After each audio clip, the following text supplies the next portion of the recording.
Welcome to Screw the Commute, the entrepreneurial podcast dedicated to getting you out of the car and into the money, with your host, lifelong entrepreneur and multimillionaire, Tom Antion. Hey everybody, it's Tom here with episode 515 of Screw the Commute podcast.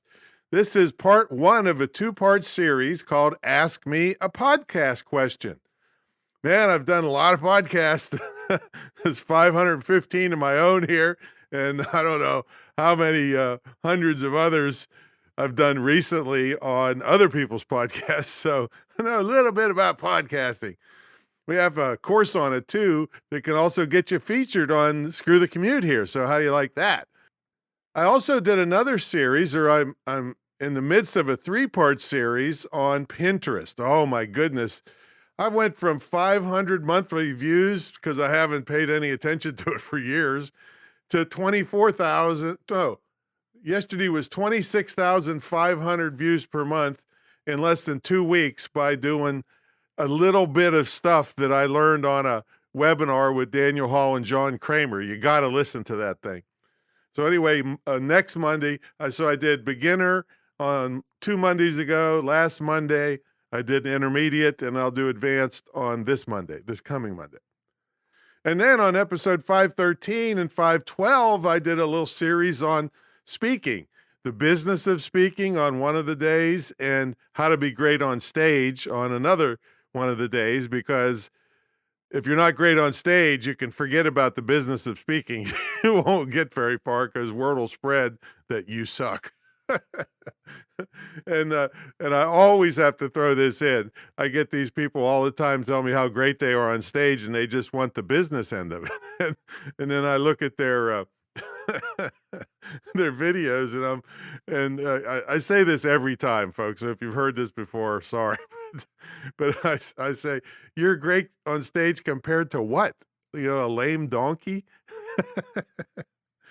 You got to be professional level great and be able to handle anything that comes up and know what to do. And, you just can't get pats on the back at Toastmasters or church and think that you're a professional. I mean, it's just stupid. All right. Make sure you get a copy of our automation ebook. It saves me tons of keystrokes, and it knocks my workload down. It just allows me to grab customers faster than my competitors, because I'm fast. So grab a copy of that book at screwthecommute.com/automate free, screwthecommute.com/automate free. And while you're at it, pick up a copy of our podcast app at screwthecommute.com/app. That's APP.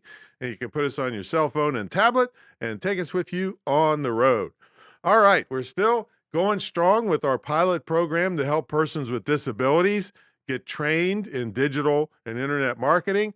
And then we're going to get them hired and or start their own business. And then I took a grant writing course, and I'm going to roll it out really big to get big companies and foundations and stuff to kick in money to train lots of people with disabilities. So I'm trying to prove the concept right now, and it's going beautifully. So we'd love to have your help on this. We have a GoFundMe campaign.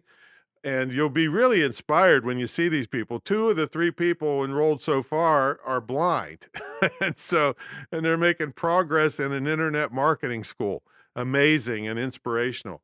And you can help these people out. And also, we're going to use some of the GoFundMe money to hire people with disabilities to help run the program. So check it out at my school website. It's the Internet Marketing Training Center, Internet Marketing Training Center of Virginia. But it's distance learning, so you can be anywhere. So it's imtcva.org and then /disabilities. It'll be in the show notes, but go over there and kick in whatever you can afford. And if you're really flush with cash, you can sponsor a person yourself. And that would make you really proud, and you'd be the talk of the town. All right, let's get to the main event, the Ask Me a Podcast Question, part one. So Tom, why are podcasts so popular? Well, here's the thing. I think mine's been going almost 3 years now.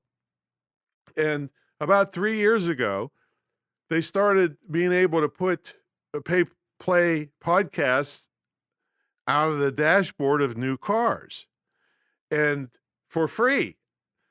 So this means hundreds and hundreds of millions more people have easy access to podcasts. So that was one thing that occurred. In fact, the listenership exceeded XM radio, which is a paid thing.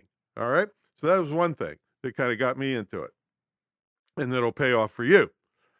The other thing is all these in-home devices like Amazon's Alexa and the Google in-home thing. I don't know who's running that.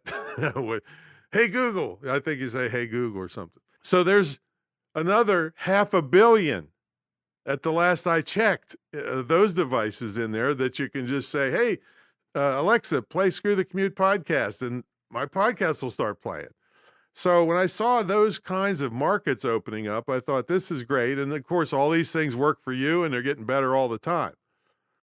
And then an overriding principle in audio stuff is that it's the only medium where you can learn or be entertained while doing something else. So people are doing these in the car, they're doing them while they exercise, while they walk the dog, all that kind of stuff. So that's kind of why they're becoming so popular. Now, from your point of view, it makes you the expert. You can have product sales and speaking and consulting engagements, and you can get sponsors if you're so inclined. Now, I don't want any sponsors. I'm a sponsor. I have so many products and services. I'm my own sponsor for every episode. And it's worth a lot more. See, if you get a sponsor, they pay anywhere from $12 to $25 per 1,000 downloads per episode. Well, it's hard to get 1,000 downloads per episode. You could be a year before you do that. I mean, you could get lucky and hit it off real quick, but then you got no revenue coming in. If you had your own products and services, especially digital ones, which we teach you to do in my mentor program and my ebook mastermind and so forth, then you can have money coming in from the first episode. So that's what we teach is if you really want to monetize this thing or a podcast, then you want to be your own sponsor. You can promote live events, either in person or online events. And the other thing why it's popular is it's super cheap to get started.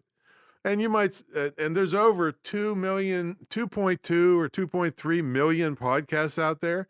But most of the people never make it to 10 episodes. We've done, 515 today.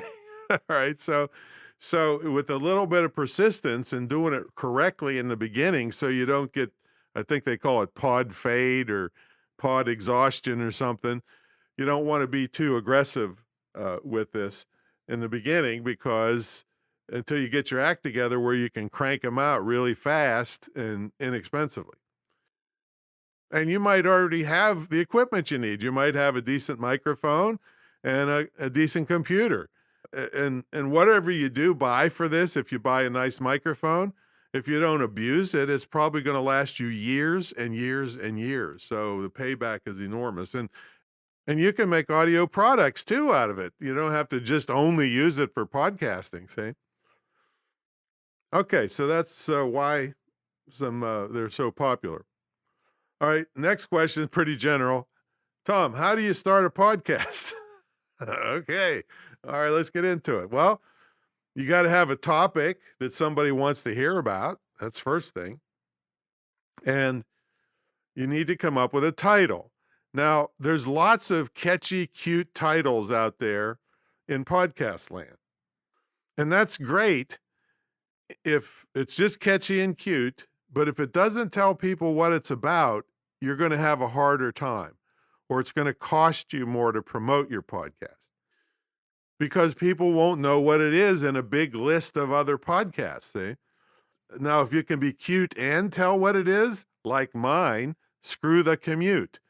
If you have an IQ half your shoe size, you can tell this is about quitting your job and becoming an entrepreneur. And it's cute and catchy, and it has a cute and catchy logo with a little screwy guy punching down on all the cars in traffic, So great. If you can be cute and clear, that's best. But if you had to only pick one, or if you could only come up with one, it better be clear. What is this about? Now, the next thing is you have to come up with some graphics for this, and it's the way you do it is very exacting.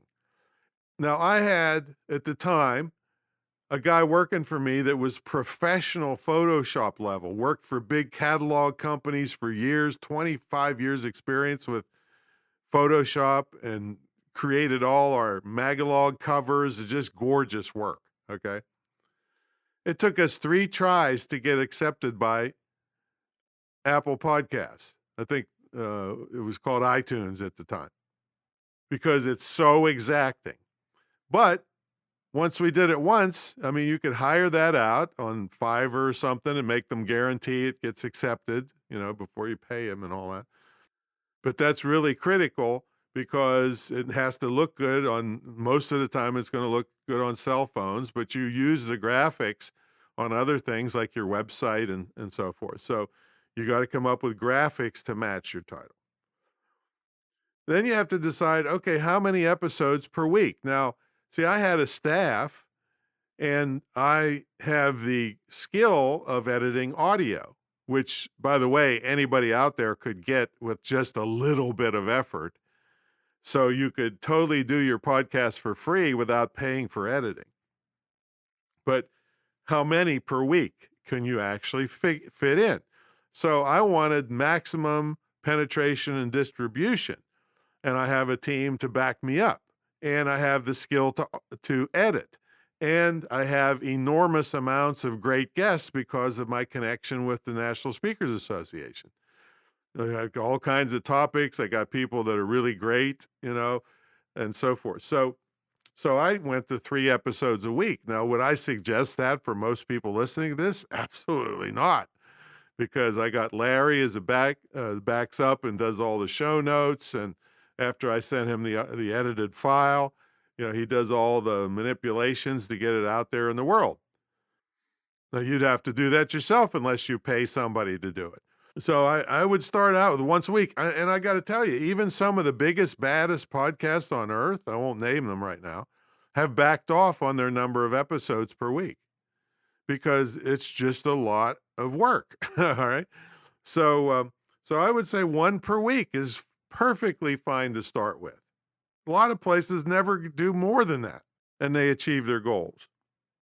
All right. So that's what you got to think about.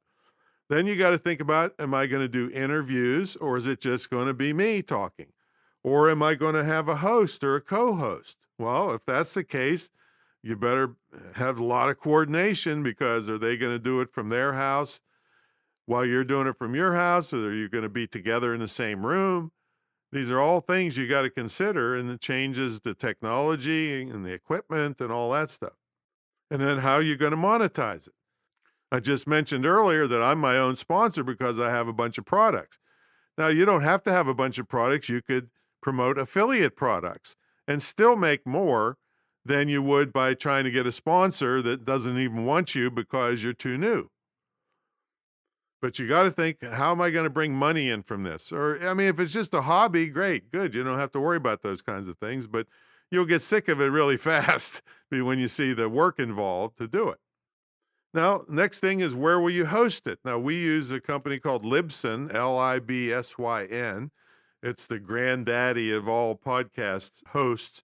You definitely don't want to put these big audio files on your website, your cheap shared hosting, because they'll stutter, they won't play right. You'll lose subscribers instantly. Nobody will subscribe because it won't work well, because the files are large.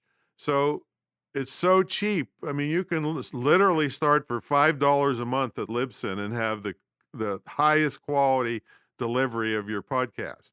And it automatically sends your podcast out to all the podcast sites. I think we send it to 20, 30 different places just by hitting one button. Okay? So you can't do that if you're just trying to hobble along on your own. Now, we end up paying $20 a month so that I get up to 400 megabytes of storage if you make MP3 files, that's plenty for my 12 episodes. Once in a while I go over and they charge me a little bit extra. I get full analytics. I see how many people, where they're from, all that stuff. I don't get the exact people that are listening, but I see what countries and how many downloads and all that stuff.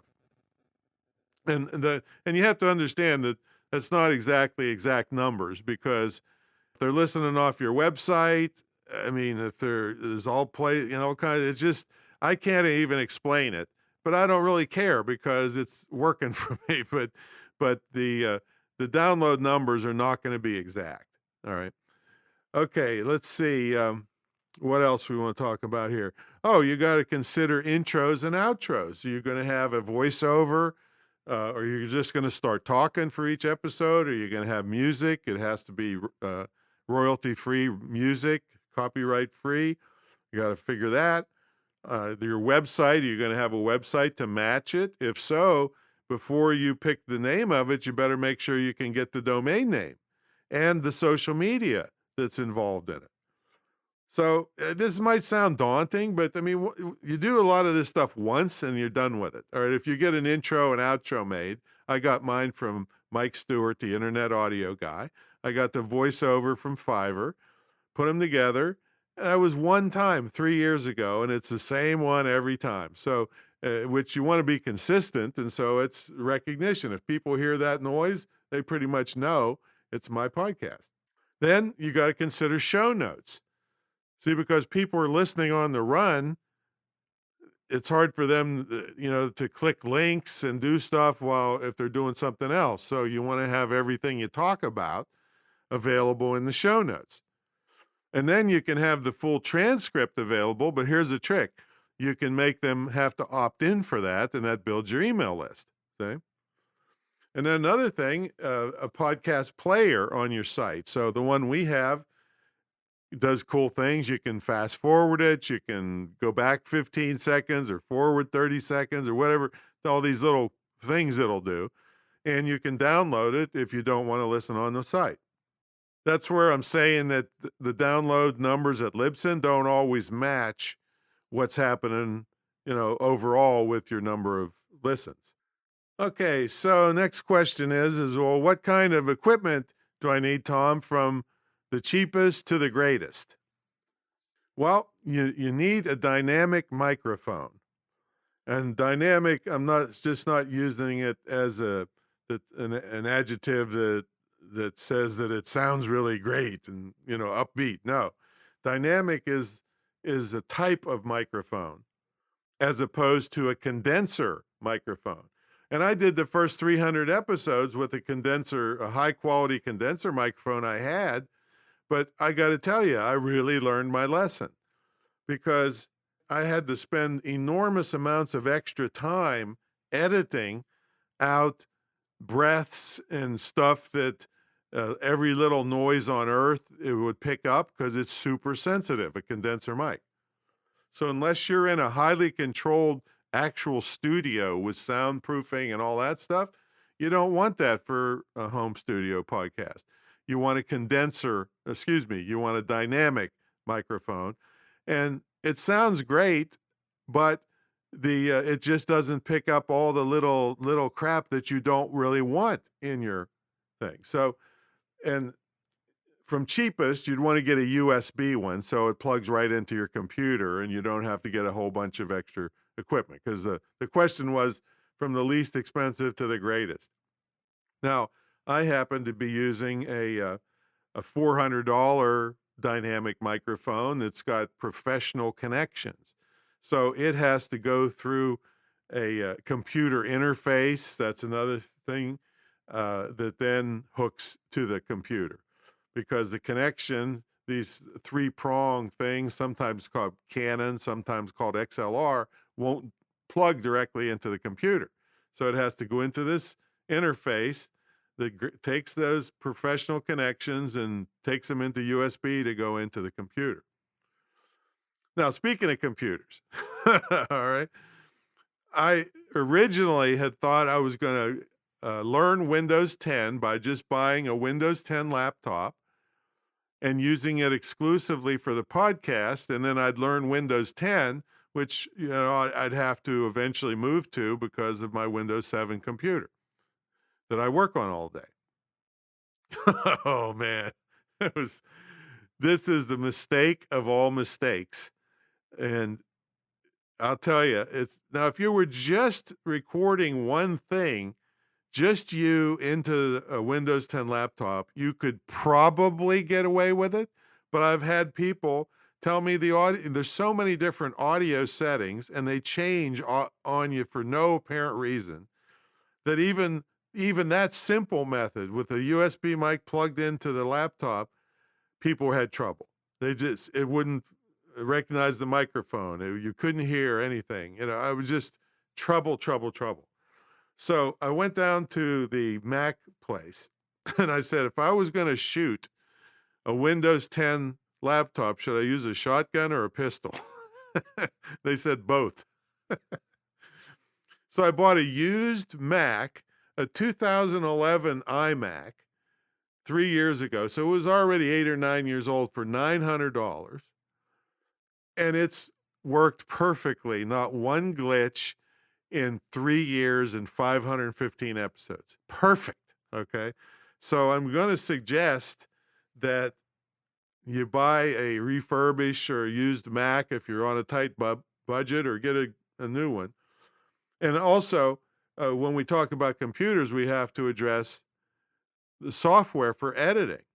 So if you have a Mac, you already have GarageBand, which is very good, high quality audio editor.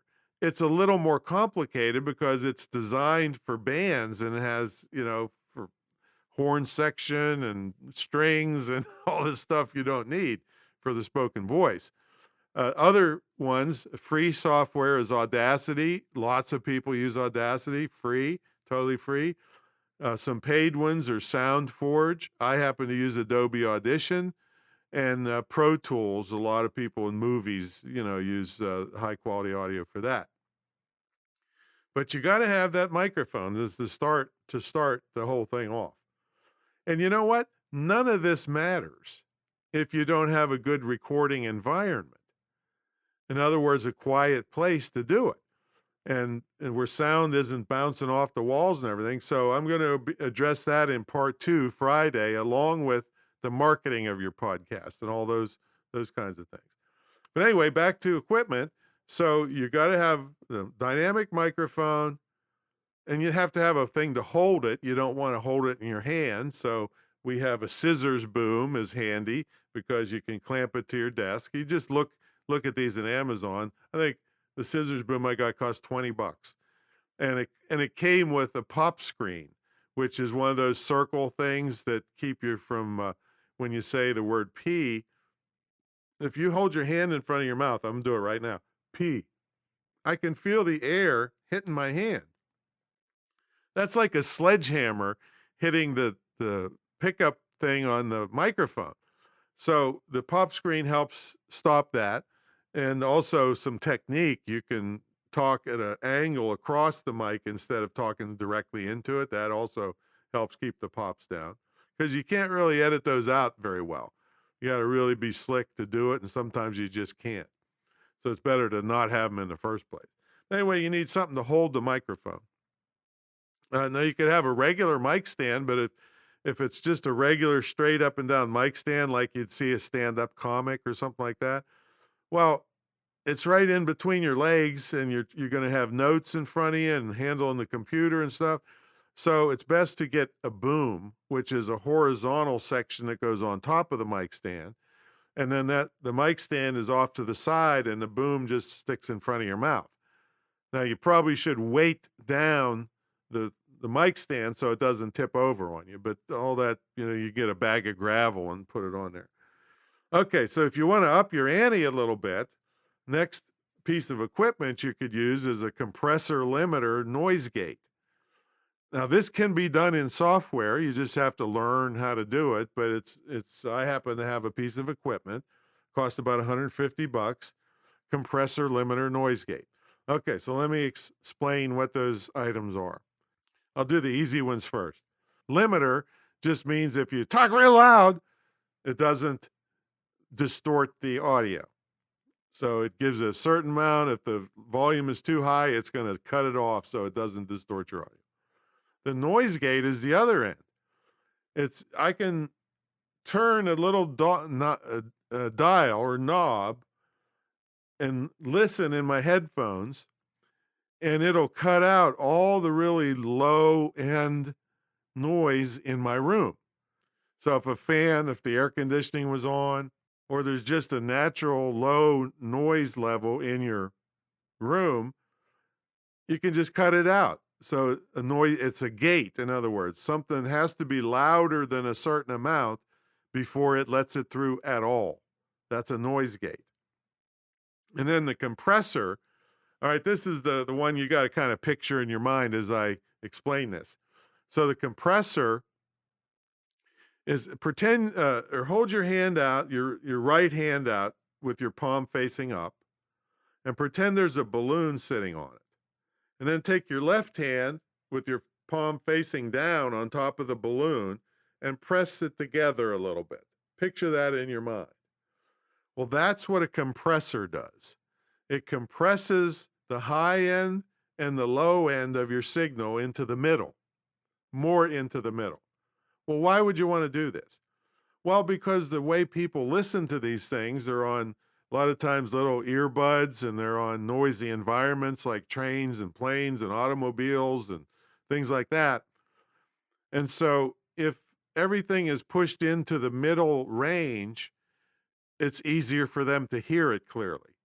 If you didn't do this, the highs and the lows, they'd have trouble hearing them. And then they're probably going to unsubscribe, because if they can't hear a podcast, guess what? They're going to unsubscribe.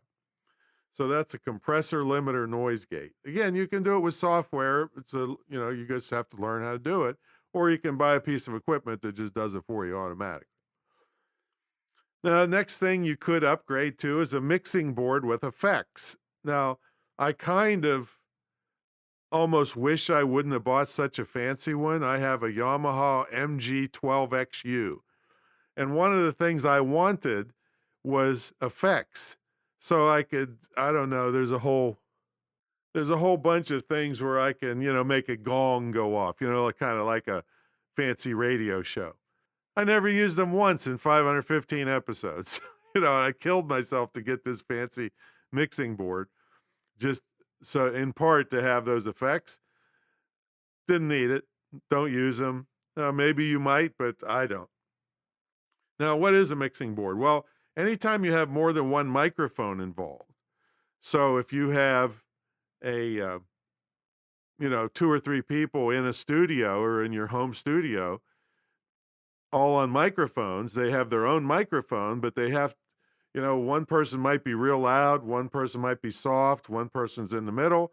Well, you can adjust the volume separately when they go into the mixing board, and then put out one signal into the recording. But if you didn't have that, your recording would be loud and soft, and people have to turn their volume up and down, and they'd think you're an idiot. So that's what a mixing board does. So that's how you get a podcast started, basic equipment, and you have to think about all those things, their name and how you're going to edit it, if you're going to learn to do it yourself, what software you're going to use. But again, all these decisions made one time pretty much. And it's a little bit of a hassle, but great.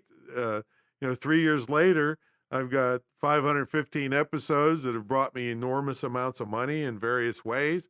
And it got me, hey, I forgot to tell you about this. I got me invited to the White House by one of the tips I'm going to give you next on Friday on the marketing. And I got invited to the White House, and I got a speaking engagement at a place where I had no business getting invited. And it went beautifully. And it's meant a lot of business. So anyway, we'll tell you about that on Friday. That's my story, and I'm sticking to it. Please visit the imtcva.org/disabilities. Kick in something for our GoFundMe campaign and help these folks out. And watch their videos. Amazingly inspirational, and they're blind making these videos. So that's my story, and I'm sticking to it. I'll talk to you Friday about part 2 of Ask Me a Podcast Question. See you later.